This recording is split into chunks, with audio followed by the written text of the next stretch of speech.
Hi friends! Okay, so yesterday we talked about the rule of thirds. Today we are going to go ahead and talk about adding some more visual interest. What I want you to do today is to basically go, you can grab your kid, you can grab a stuffed animal. You wouldn't believe how many times I test lighting on stuffed animals. It's crazy. But grab a subject, any subject. Husband, boyfriend, the neighbor's dog, who cares? And I want you to go out and find 3 new ways to photograph that subject. Now, a couple of the things that you'll notice if you go through a lot of my photography work is I shoot from different angles.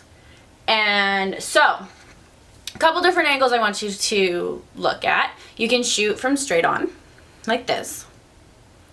And this is kind of like the easiest way to do it. It helps you use that rule of thirds. Really easy, no problem.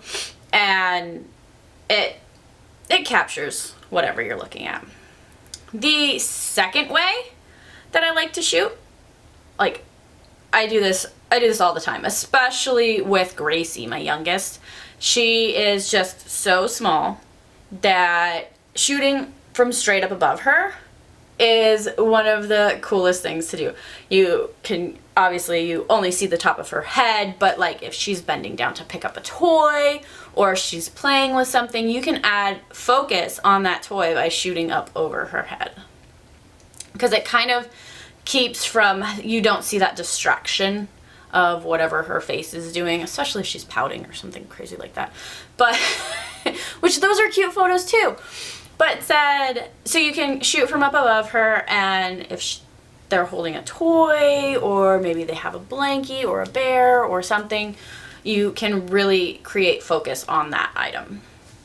And then the third way that I like to shoot is from down underneath. So, shooting up like this. And this, it's a really unique perspective. It kind of gives a little more, it's just a different viewpoint, really. Now, one of the cool things is if you have like your iPhone 6, I think the 5 and the 4 might have them too. They have that front camera on them, so you can literally just flip that camera around and you can see and hold your camera down at an angle. The other thing that I want to talk about today with the different shooting angles is get down at your kids' levels. Okay? Don't just shoot with your camera up here. I mean, you're 5'5", 5'6", maybe 5 foot tall. Your children are maybe 4 foot. If they're Gracie's size, they're like 2.5 feet, tiny. Super short kids. Get down there. Whether you're holding your camera down at your waist and shooting from the hip, as they call it, or you actually squat down and get on the ground. Get down there where your kids are at and photograph from there. Go ahead, email me with your questions or your photos. Post your photos on Facebook. Let's go ahead, hashtag everydaycapturesMJ. Hashtag will be in the comments for you. And I want to see what you're doing. See you tomorrow.